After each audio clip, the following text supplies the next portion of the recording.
You at College is a comprehensive well-being tool that is now available to our Cal Maritime community. Sign on to u.csum.edu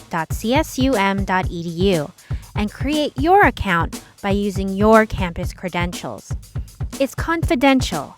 Anything that you share, search, or read is just for you, and it's free. No hidden costs, ad, or in-app purchases. What is it? It's a portal customized for you and designed to build resilience. It adapts and customizes to your experiences and needs wherever you are struggling with. Whether you need some help around your mental or physical well-being, academic or career success, finding your purpose, or campus resources, it's completely anonymous and available 24/7 whenever you need it.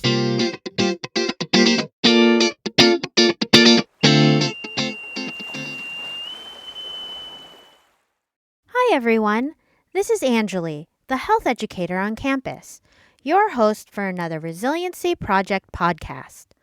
Our mission is to foster resiliency and connection on campus. Our next guest is Dr. Ariel Setniker. She is an associate professor in the Department of Science and Mathematics at Cal Maritime. Here is our Resiliency peers, Kent, Andre, and Justin, interviewing with Dr. Setniker.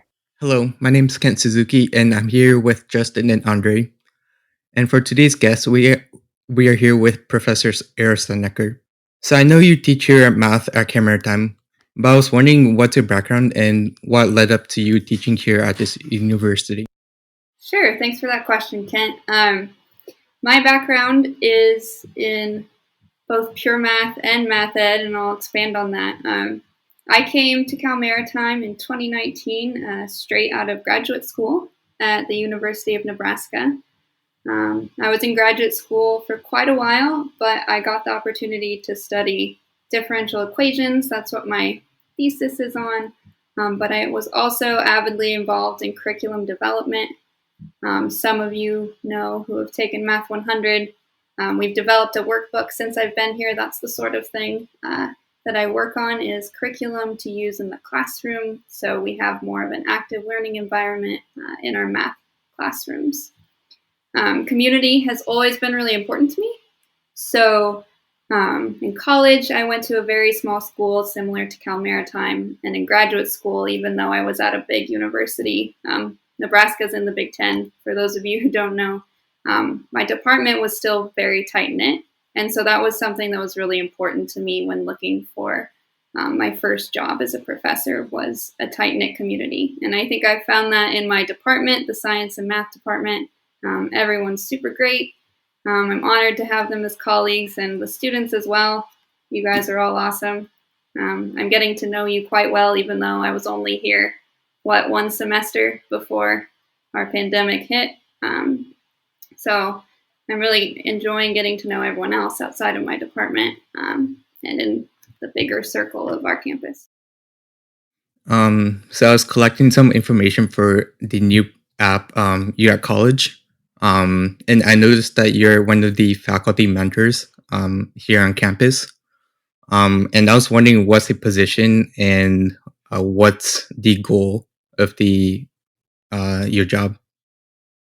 Sure. So in the faculty mentor role, I get to be a part of a pretty cool group that is the entire faculty development team. Prior to this semester, all of these duties to take care of faculty development, as you will, were placed on one person, the coordinator, Dr. Kamdar. But now we're kind of lifting her up and helping her support the entire faculty more on the day-to-day. So while she oversees our team, the role of me and the other faculty mentor, there are two, Dr. Sam Pearson. Our role is more to share quick tips, hold office hours for faculty, just like we hold for our own students, and monitor our joint emails. And we can help faculty with anything. It can be technology, designing your course, just putting together Brightspace, anything like that. Just name it. And if we don't know, we're pretty quick at knowing who will. So since this is part of the Resiliency Project. We like share our ideas of how to remain resilient during these times. And we were wondering what you do to remain resilient, both in the classrooms and also like on your free time. It's cutting out a lot. I think you asked about resiliency. Is that right? Yeah, sorry. So what you do to remain resilient, both in the classroom and also um, in your free time. When I think about resiliency, I guess I think it means kind of being strong through the hard times, right? And we're definitely in some hard times with this pandemic in the classroom and without. So I think that's an important aspect to bring up, just because while resiliency means being strong in the hard times, it also means building each other up in your community, right? So I think more about strengthening your community. So on a personal level, I try to keep myself balanced. I walk every day down to the marina with my new dog, and I really try to practice reflecting on my week. And I like to remind myself weekly about what I contribute to my circles. So that might be just a single classroom, it might be my department, it might be the faculty development team.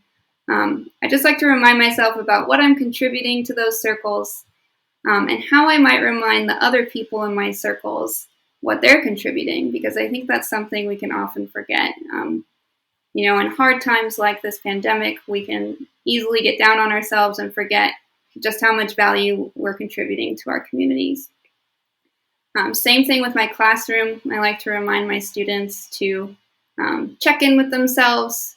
I try to ask them what they're doing to care for themselves at least once a week. I'm getting better at it, but I could definitely do it more, I think. But yeah, just checking in on each other in groups. I always try to get my students to talk to each other a little bit about themselves, introduce themselves if it's a new group. That way they feel like they're still building some sort of community within their classroom. So I kind of wanted to ask about, since you're at a graduate school, what is like the major difference that you find from an undergrad to graduate school, and like in terms of relationships between faculty? Because I know when you're going for your BA, you're a little bit more kind of like a fish in a big school. And personally, like, um, I think once you move on to graduate school, I think you're probably going to be a lot more individualized.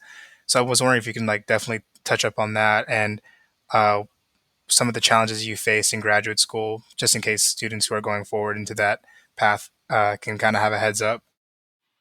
For sure, that's a great question.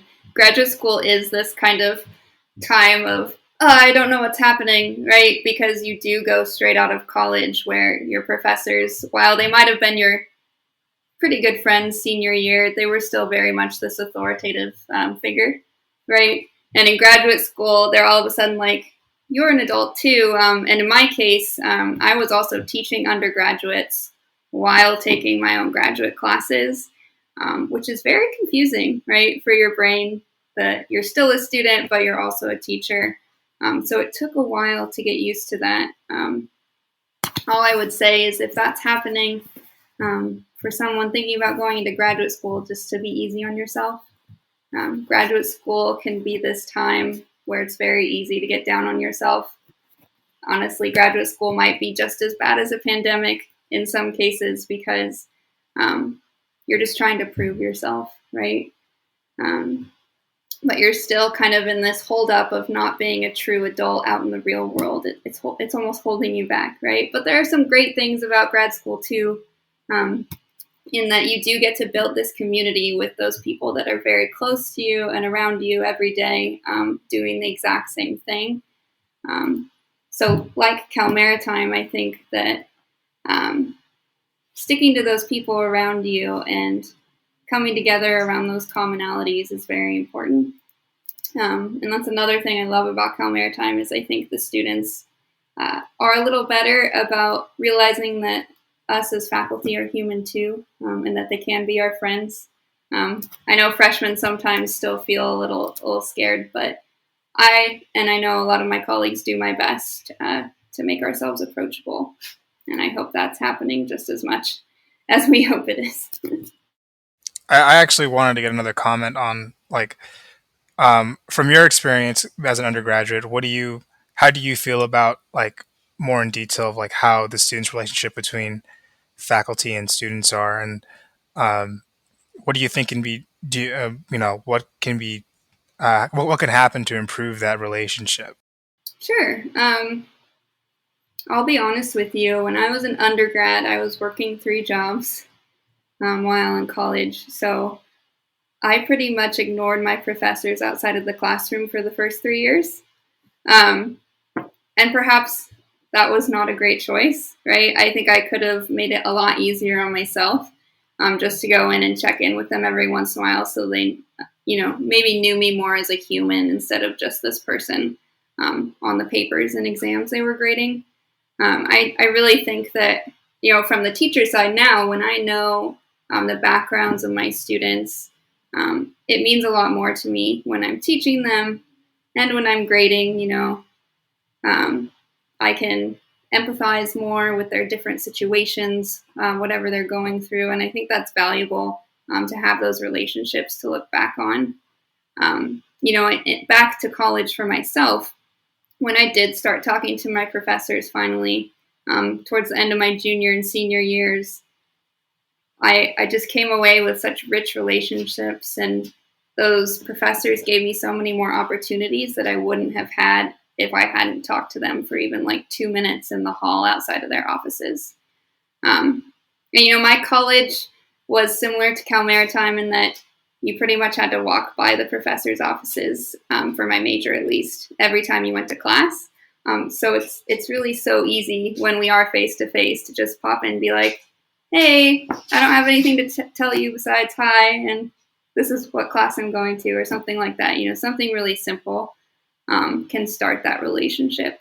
And it doesn't have to be scary. I know it can for freshmen and sophomores especially. But you kind of just got to push yourself, just like when you're pushing yourself to make friends with your peers when you start college. And to build on grad school, it takes a lot of commitment and passion to extend your career into the field you're trying to work towards. Um, you're teaching Math 100 and Stats 100, correct? Stats 107, yes. Oh, 107, yeah. But that's usually freshmen and sophomore students, correct? That take those courses. Typically, yes. Yeah, we've got a good mix this term, but typically, yeah. So I know a lot of freshmen, and even when I was freshman, all the way even to junior year, I was still contemplating on whether my major is worth having a career over and committing, getting a degree. What sort of things made you realize this is what you wanted to do, this is your passion, and what kind of made you have that influence of others, or made you have that influence of saying yeah, this is what I want to teach, this is what career I want to have, and I want to step forward and commit my time, money, and studies to this career that I want to strive towards? Also a very good question. So a lot of people laugh at me, but since the first time I can remember doing math, I just loved it. I loved how it could always find a correct answer. It could never be wrong in the end. So that's why math specifically as my focus. And I just had the right teachers, I think, that kept encouraging me to keep going. In high school, I had a teacher for calculus that had a PhD himself. So, you don't have to have a PhD to be a high school teacher. So I was already getting that model of commitment. And at the college level, like I said before, I should have talked to my professors a lot sooner than I did. But once I did, 2 professors in particular took an interest in me and was like, hey, you should try these summer opportunities, which were pretty similar to internships. But they were called research experiences for undergraduates, where you actually got paid to go test what research is like for a few months in math. But they also have it for most of the sciences. And that totally changed my view. I was not thinking about grad school until I tried one of those. So again, it went back to my professors and having that relationship. But I did go to graduate school thinking I wanted an industry job, something that made a lot of money, something in coding or the NSA perhaps, which are all awesome jobs. But once I actually got to try my hand at teaching in graduate school, I kind of fell in love with that, and just helping other people feel like math is approachable, right? There's this huge stereotype that math is either something you're good at or something you're bad at. But my dream is just to show that anyone can do it. You don't have to love it, but you are capable of it. And that's what changed me halfway through grad school. And I started working on that curriculum development and studying how students learn math rather than just looking at all of these big theorems. And that became my passion. Just out of curiosity, do you still talk with the professors you made connections with back in when you're still studying for the bachelor's degree and also during master's? I do. I think I was very fortunate to be at such a small school. But my major advisor also became my senior project advisor. He even came in on his sabbatical my senior year to help me finish that project. And yes, every time I go back to Oregon, which is where I grew up and where my college is, he takes me out to lunch and insisted that he would always pay until I got my PhD. And unfortunately, because of the pandemic and everything, I haven't been back since I got my PhD. But really looking forward to buying him lunch someday. Shout out to Dr. Beaver. Like the animal.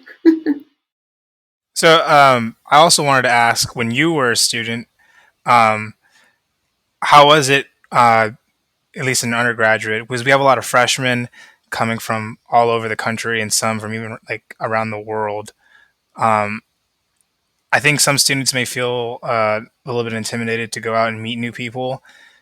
That may not be the case since right now, since we're all at home, and I guess some things might not change for some people.